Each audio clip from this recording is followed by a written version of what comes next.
Então tá, gente, boa noite. Estamos começando a gravar a aula. Ah, Queremos só dar uma introdução ao que vai ser a aula de hoje. Esse título que vocês estão vendo aqui, tá todo mundo ouvindo bem e ouvindo bem e vendo bem os slides? Acredito que sim. A Maria, só a Maria digita, gente, comentem também, Laura, João, Daphne, Bianca.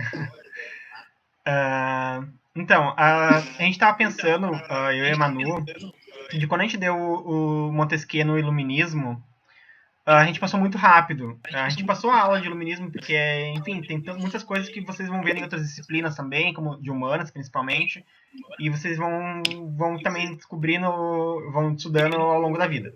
Mas a gente resolveu trazer a questão dos três poderes de novo, e para finalizar essa fase do Iluminismo, para nas próximas semanas começar a voltar para o Brasil, etc. O Iluminismo já meio que acabou, vocês devem ter percebido, com a última aula do Lucas, né, que é Revolução Francesa, depois era Napoleônica. Ali já meio que acaba esse período do Iluminismo e já começa um novo período que é o século XIX, né, onde as ideias iluministas ainda persistem bastante, mas novos ideais começam a surgir, né, principalmente as políticas ideológicas do século XIX, que daí entra liberalismo, comunismo, socialismo, essas coisas assim, muitas baseadas, algumas no iluminismo, outras mais revolucionárias, por assim dizer. Mas para fechar o iluminismo mesmo, a gente vai trazer então de novo a questão dos três poderes, né? Que quem traz isso é o Montesquieu, um filósofo iluminista. Mas a gente também vai ver onde esses três poderes, o que vai combinar esses três poderes, né? E já dando um spoiler, vão começar a surgir as constituições, né? Que vão ser então esses conjuntos de leis. E como essas duas questões, os três poderes, a divisão dos três poderes e a Constituição, vão estar muito entrelaçadas e vão ser assuntos muito atuais no Brasil de agora, gente. A gente vai discutir com vocês notícias das últimas semanas, desse mês de junho mesmo, que como não sei se vocês já estão acompanhando, mas vocês vão ver que está muito atrelada a questão dos três poderes e a questão da Constituição com a crise política que o Brasil vive atualmente, alinhado com outras crises econômicas, crise sanitária, né, de pandemia, etc. Mas, sem mais delongas, então a gente vou passar para a Manu, que a Manu vai introduzir, vai dar os primeiros slides, né, e vai, então, conversar melhor com vocês sobre a importância de a gente estudar e saber bem essa questão dos três poderes e sobre a Constituição. Pode ir lá, Manu. Então, só para complementar um pouco o que o Bruno estava falando, que a gente estava discutindo antes, na verdade, é mais uma aula de cidadania do que de história, assim. E a gente não quer menosprezar o conhecimento de vocês, mas pegando o iluminismo e o Montesquieu como um pretexto para falar sobre isso, a gente vai entender como é que essa teoria e o que ele pensava lá no século XVII reflete no Brasil hoje e como que isso está posto na nossa Constituição. Então a gente vai ver como é que o Brasil se organiza hoje, né? A estrutura de poder, de burocracia do Estado. Por que isso é importante? São umas coisas bem básicas, mas que nem eu e o Bruno sabíamos. Então a gente decidiu montar essa aula para a gente estudar também. A gente aprendeu muito fazendo essa aula. E porque é muito importante para que, além de vocês passarem no vestibular, vocês sejam cidadãos conscientes que entendam como o país se organiza. E para o vestibular isso é importante também porque é um tema atual. E principalmente porque, na hora que vocês forem escrever a redação, vocês vão ter que propor uma intervenção, né? No final, para o problema que tiver colocado ali. E se vocês entenderem como o Estado se organiza, vocês vão ter propostas muito melhores. Vocês não vão falar coisas tipo, vou falar com o vereador da minha cidade para fazer um projeto de lei para mudar os paralelepípedos, sei lá, o trânsito no Brasil, porque isso a gente vai ver que é impossível, não é esse o caminho, não é assim que o Estado se organiza. Então, se vocês entenderem como é que é essa estrutura de poder, vocês vão ser cidadãos mais conscientes e vão propor intervenções melhores, e vão votar melhor também, e ajudar outras pessoas a entenderem o contexto político e tudo isso. Então, como a gente viu na aula de iluminismo, o Montesquieu lá em 1748, escreveu esse livro que chama O Espírito das Leis. E é nesse livro que ele vai propor que o Estado deveria se dividir entre 3 poderes: o executivo, o legislativo e o judiciário. Essa é a primeira vez, com todas as problematizações que a gente já falou, né, que começa a se pensar num Estado que divide os seus poderes, porque lembra que a gente estava vendo que o iluminismo é o que vem para contestar o poder absoluto do rei, né?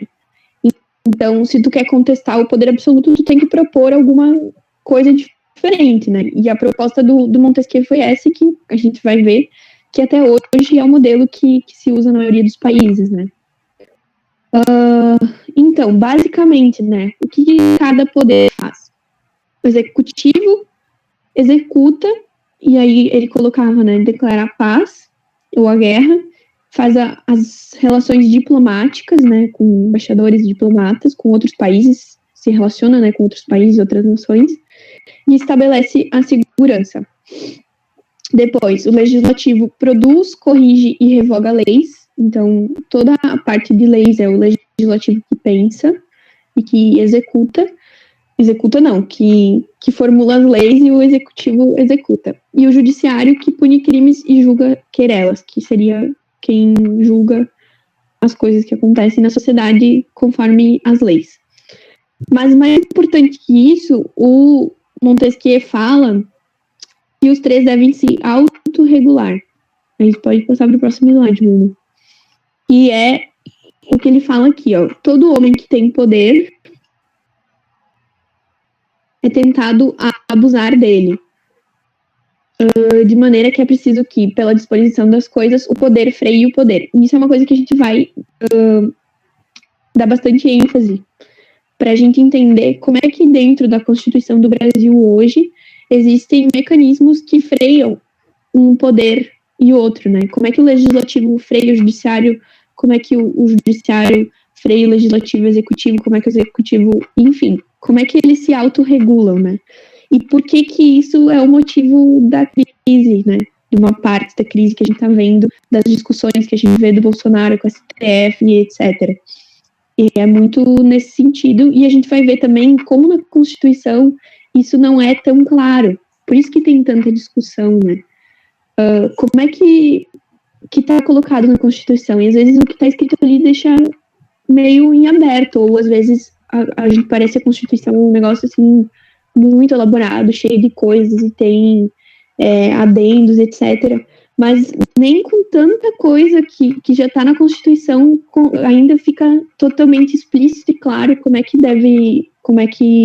deve se organizar. E mais ainda, tem coisas ali que a gente vai ver que não funcionam, né? E a gente vai tratar mais para frente. Então, vamos nos aprofundar no executivo e entender como é que ele se organiza.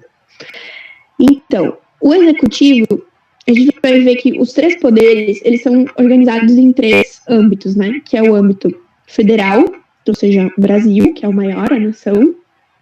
No âmbito estadual, dos estados, como, por exemplo, o Rio Grande do Sul.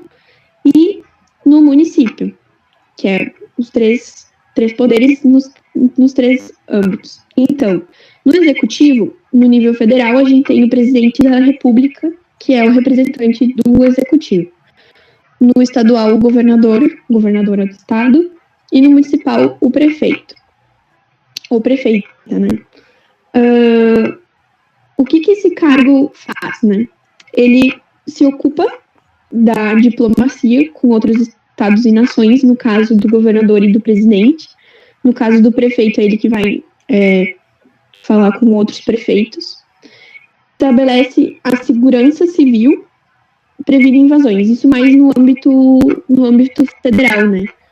Tanto que acho que está no próximo slide, mas tem várias polêmicas, mas é o presidente da nação, né, que vai declarar guerra ou declarar paz, por exemplo. Então, nessas questões de segurança nacional, é o presidente que vai interferir. Como é que isso se dá, né? Eles são eleitos de 4 em 4 anos, através do voto popular direto, com possibilidade de uma reeleição. E a reeleição só é possível no Brasil, né, com a FHC nos anos 90. Antes não era permitido. E aí a gente tem as eleições separadas, né, de governo federal, estadual e a municipal. Inclusive, esse ano a gente vai ter eleições municipais que vão eleger nossos prefeitos e vereadores. Próximo slide. Aí, ó, o presidente comanda as Forças Armadas, que eu estava falando. E aí já começa um pouco dessa relação entre os poderes, né? Porque é o presidente que indica o procurador-geral da República, que ele é uma espécie de advogado do Estado, né? E além disso, é ele também que indica os ministros do Supremo Tribunal Federal, no Poder Judiciário. Depois a gente vai entrar mais a fundo nessas questões do Judiciário, mas o Supremo é o maior poder dentro do Judiciário, e são 11 ministros que são indicados pelo presidente, né? Quando um deles se aposenta, o presidente indica o próximo. No geral, e aí aqui já entra uma das polêmicas, né? Como é que isso acontece?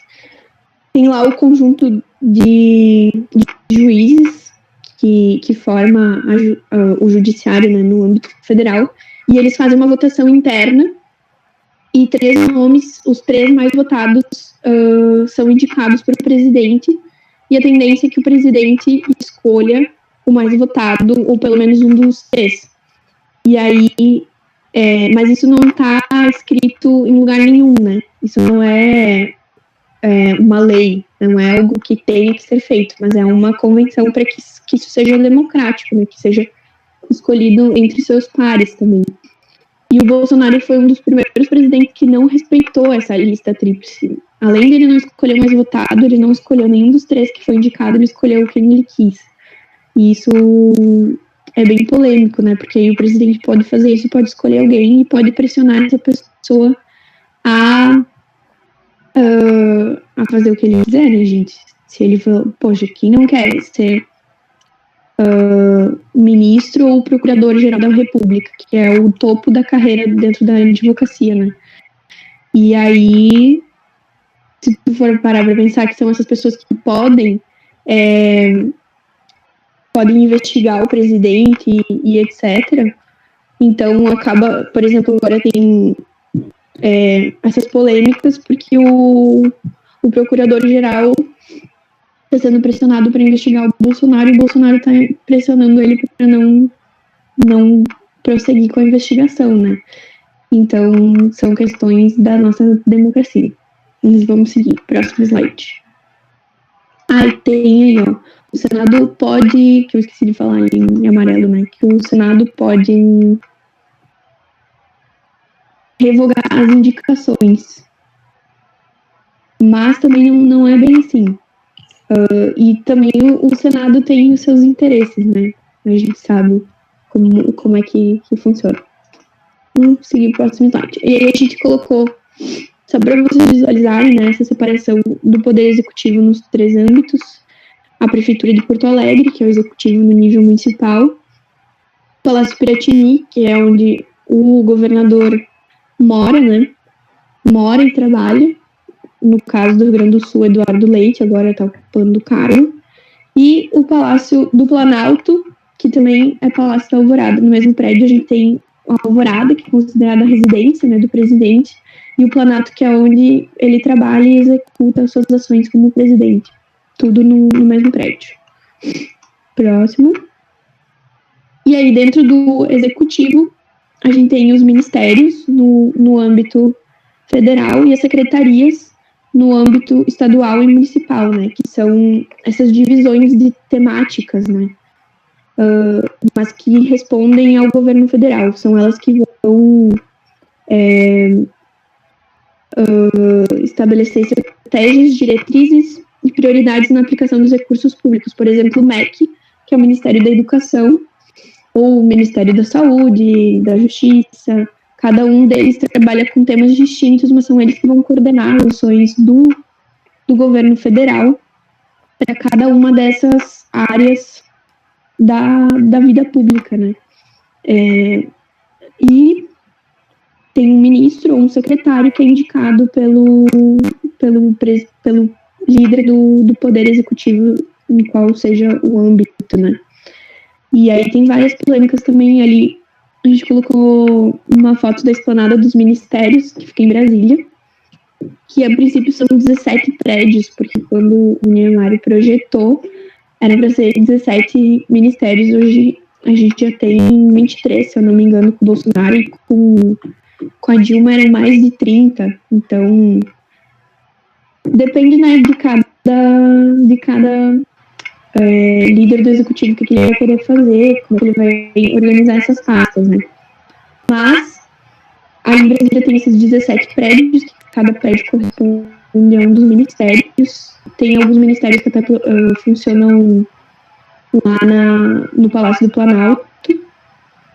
E aí em cima tem o CAF, que é o Centro Administrativo Fernando Ferrari, na rampa do skate, como a gente conhece em Porto Alegre.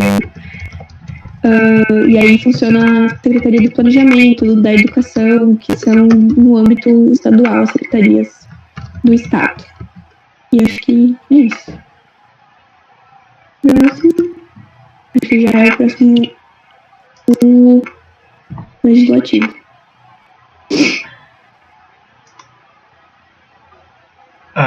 Gente, se vocês têm alguma dúvida, vocês vão perguntando, tá? Aqui pelo chat, que a gente vai respondendo, tá?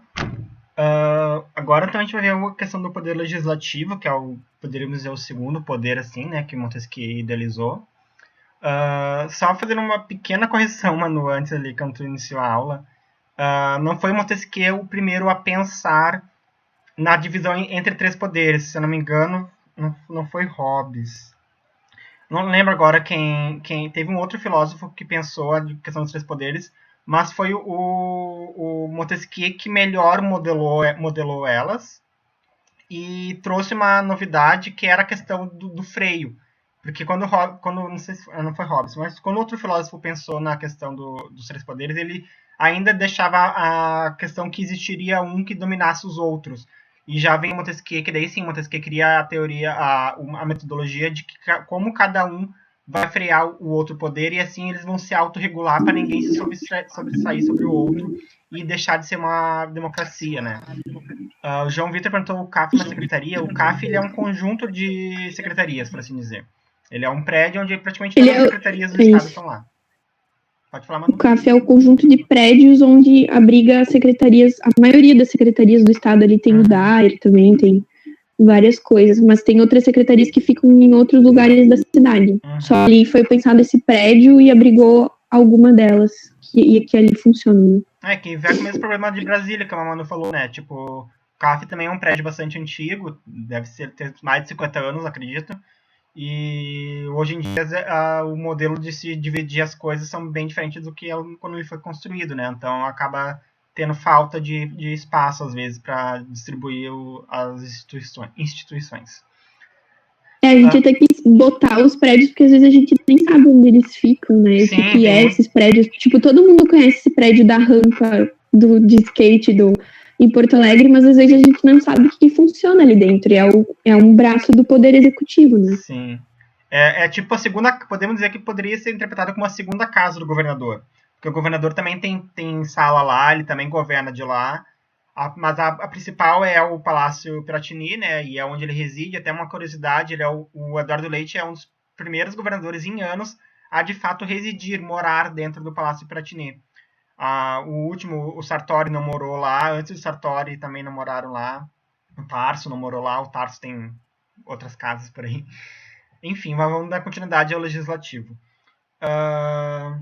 Então, o legislativo tem a tarefa de produzir, de corrigir e revogar leis, né?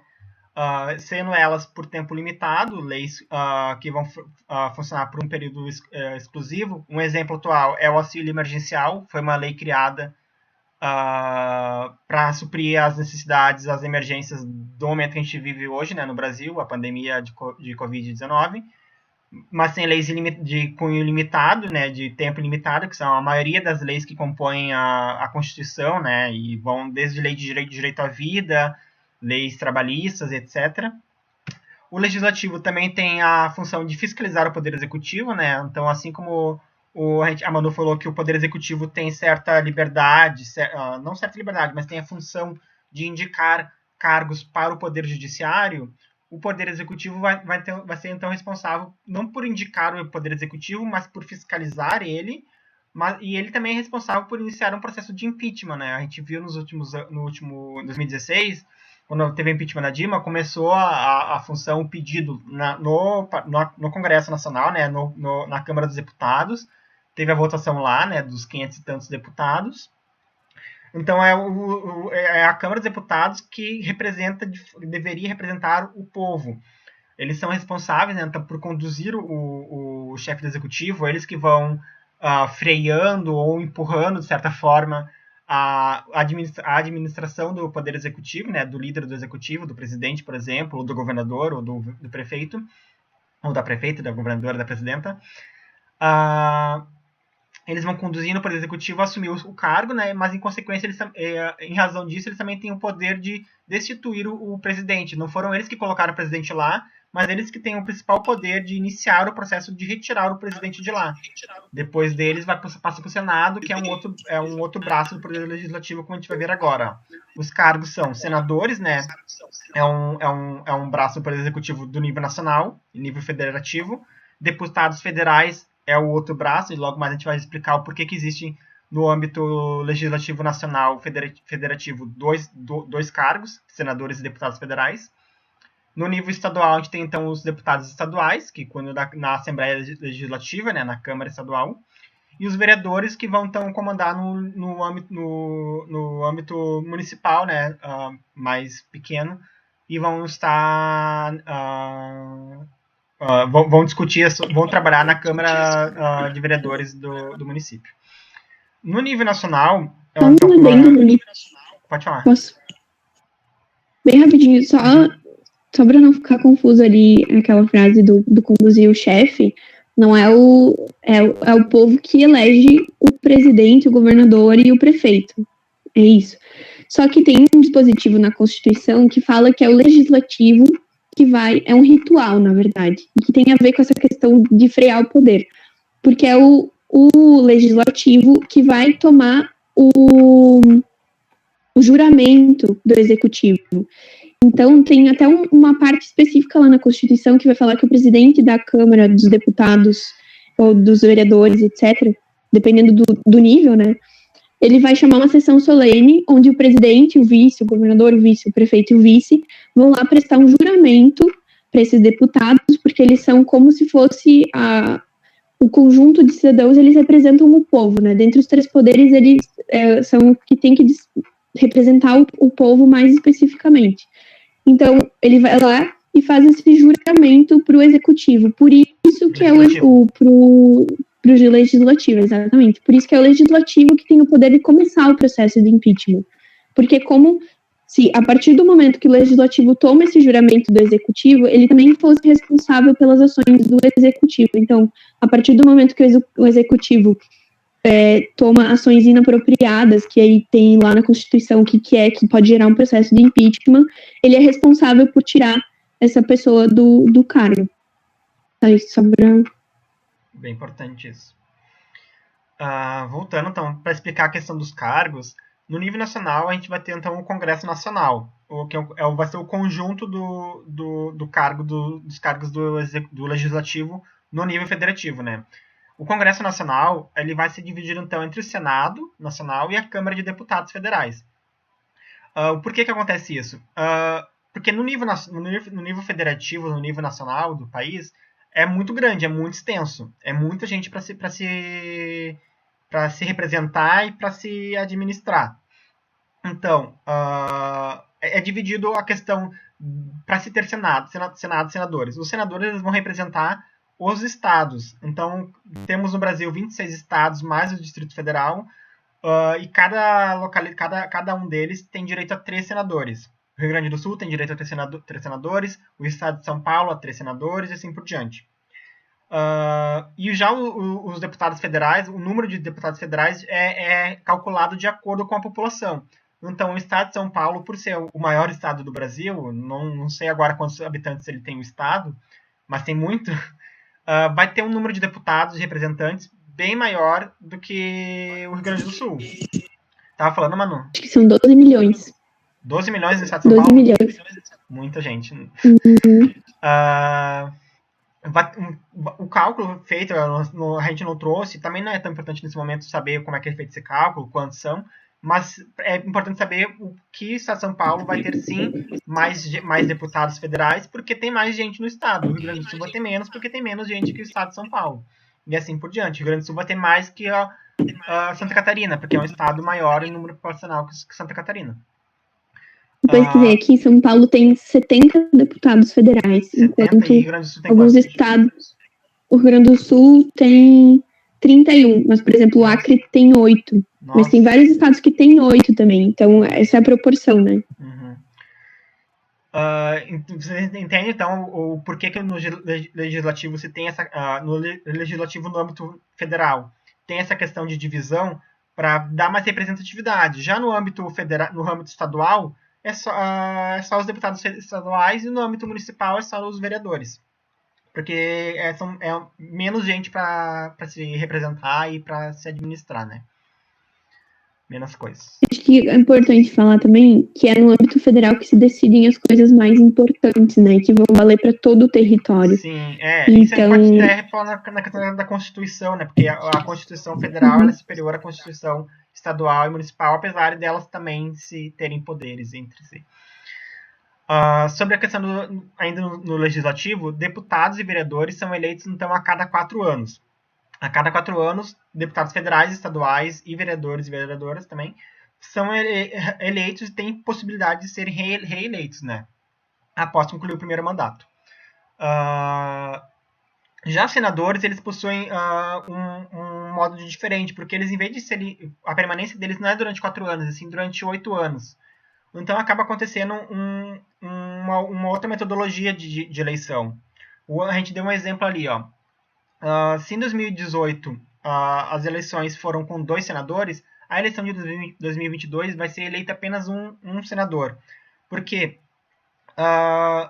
Porque quando forem eleitos os 2 senadores em 2018, é porque 2 senadores já estavam se aposentando, já estavam acabando o seu mandato de 8 anos no ano de 2018. Já na eleição de 2022, esses 2 senadores que foram eleitos em 2018 vão estar recém na metade do seu mandato. E em 2022, o senador que estava na metade em 2018 vai ter concluído o seu mandato em 2022. Então ela vai sair e vai entrar, então, um novo senador. Deu para compreender essa questão dos senadores, gente? Porque eles são eleitos de 4 a 4 anos, então eles têm... e por que existe Senado, e por que existe deputado estadual e federal? Se tiverem dúvidas, vão perguntando. Ali, como a gente falou antes, cada estado possui 3 senadores, né? E o número de deputados é calculado conforme o número populacional. O mesmo acontece com os vereadores. No total, são 513 deputados federais, né, que representam então, todos os estados e o Distrito Federal do Brasil. No Rio Grande do Sul, temos 55 deputados estaduais.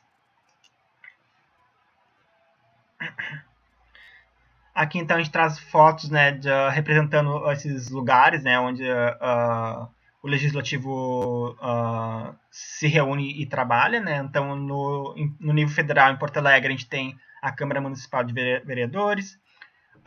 No nível estadual, a gente tem a Assembleia Legislativa, que fica ali na Praça da Matriz, bem em frente ao Palácio Piratini. E no nível nacional, então, a gente tem o Congresso Nacional, né, com o Senado Federal e a Câmara dos Deputados. Manu, tu quer dar a explicadinha da arquitetura ali do Congresso Nacional? Sim. Então, gente, Brasília é uma das poucas cidades no mundo que foi planejada para receber a sede do governo federal, né? E a gente teve o Oscar Niemeyer planejando isso. E é incrível, assim. Tanto que é patrimônio da Unesco. E por que eu tô falando isso? Porque o Oscar Niemeyer, ele pensou como fazer esses prédios de uma forma... E tem uma super interpretação dessa questão dos 3 poderes ali, na forma como os prédios foram organizados, né? Então, falando um pouco da arquitetura, ali o Congresso Nacional, vocês vão ver que tem essas 2 cúpulas, né? Uma virada para cima e uma virada para baixo. A cúpula que está virada para baixo representa o Senado. E ela é um pouquinho menor, porque são menos senadores, então ela é menor. E ela está virada para baixo porque tem essa questão do porquê que existe o Senado e o Congresso. O Senado, ele existe porque ele é mais... inclusive, eles têm um mínimo de idade, né? Para te candidatar ao Senado, tu tem que ter 35 anos. Então, são pessoas mais velhas, teoricamente mais experientes, né? Então, o Senado, ele é voltado para baixo, porque ele é voltado para a reflexão, para os pensamentos, é um pouco mais como seria os anciãos, entende? Então, por isso que os senadores também ficam 8 anos, para ter um processo maior de reflexão das leis e de todo o trabalho que eles vão desenvolver ali. Então, é um pouco nessa ideia que existe o Senado e o prédio ali refletindo isso, que eles são virados mais para introspecção e para reflexão dos pensamentos, etc. Enquanto a Câmara dos Deputados, ela está virada para cima e ela é maior. Por quê? Porque ela tem que estar mais aberta às ideias, à pluralidade de ideias e de opções e opiniões que existem na sociedade, assim como as ideologias, né? E como tem mais deputados, eles têm que representar a pluralidade do povo. Então, a ideia da cúpula tá virada para cima é isso. E aí tem esses dois prédios ali no meio, que é onde funciona a parte mais administrativa, onde tem alguns gabinetes desses deputados e senadores. Na parte de baixo também tem bastante esses gabinetes onde eles trabalham e fazem seus projetos de lei, etc. E também ela é pensada porque se cair uma bomba, vai morrer quem tá na torre, não vai matar o pessoal que tá ali embaixo. É sério isso. Quem tá... Então, essa coisa que as pessoas ficam falando de jogar bomba e matar todo mundo em Brasília, tem que planejar muito bem, porque o Niemeyer pensou nisso também. Acho que tem uma pergunta aí. Não, Meu só Deus, comentários. é verdade.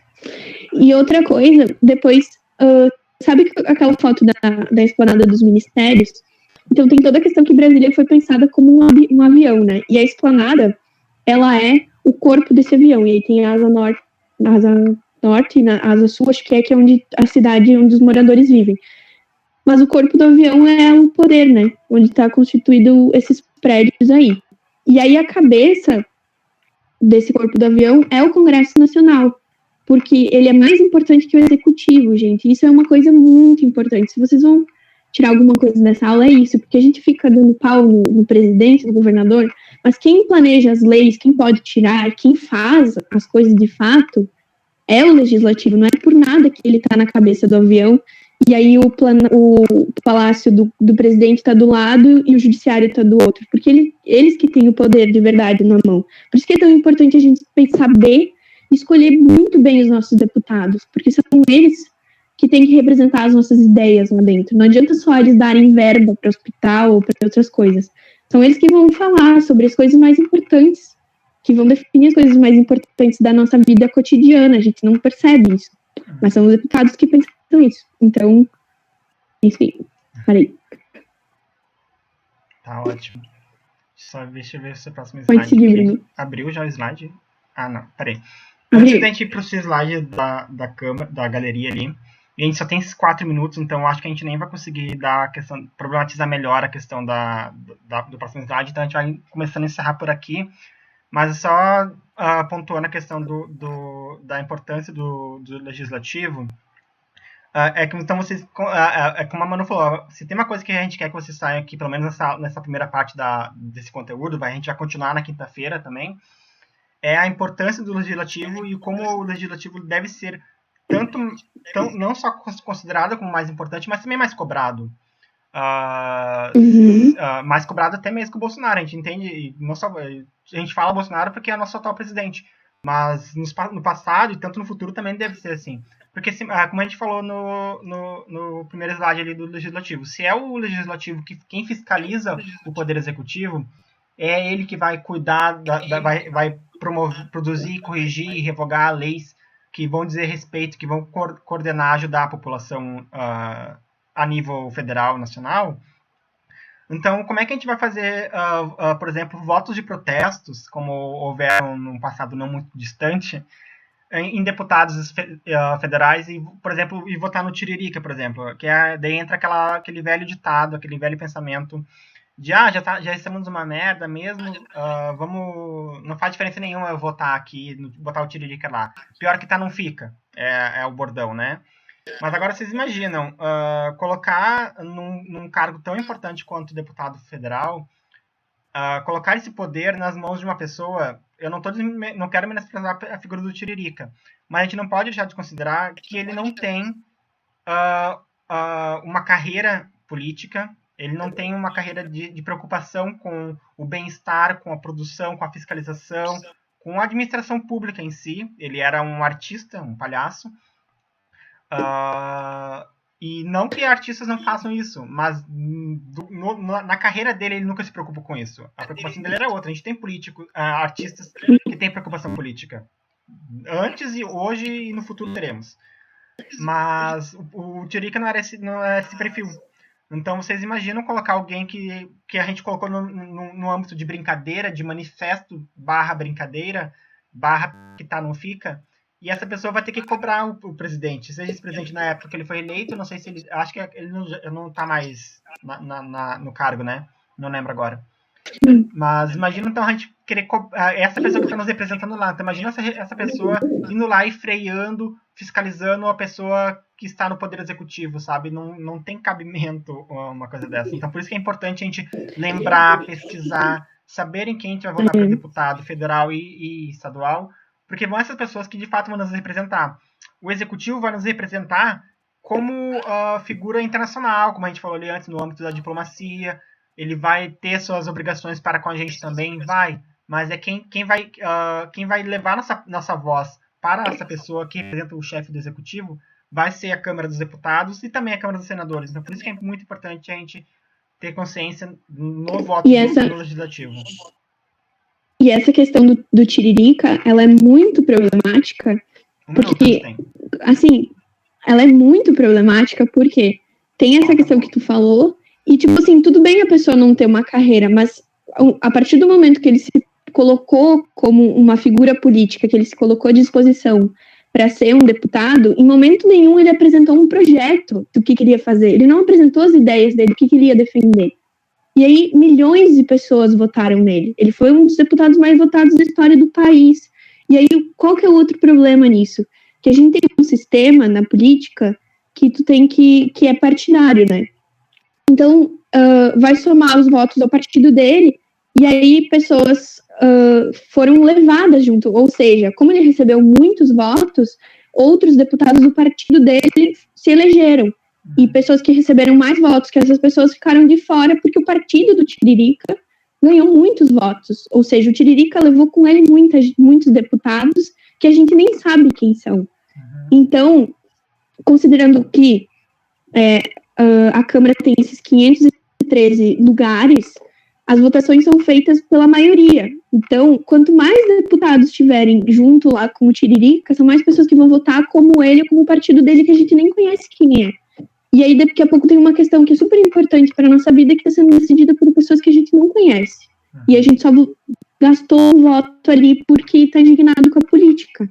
Mas essa é a forma correta de se posicionar, é a melhor forma. É o voto proporcional, exatamente. Então, vocês que estão nos assistindo aí, pensem nisso, conversem com as pessoas, porque parece muito fácil, até a própria questão de anular o voto, né? Depois, isso vai refletir. Porque a gente tem que começar a acompanhar o que essas pessoas estão discutindo, o que elas estão fazendo lá. Elas estão discutindo sobre questões de saúde pública, são eles que decidem, sobre os nossos direitos trabalhistas. A gente não se dá conta do quanto que isso influencia na nossa vida depois, mas influencia muito. Muito. E é por isso que a gente não pode colocar o nosso voto de graça.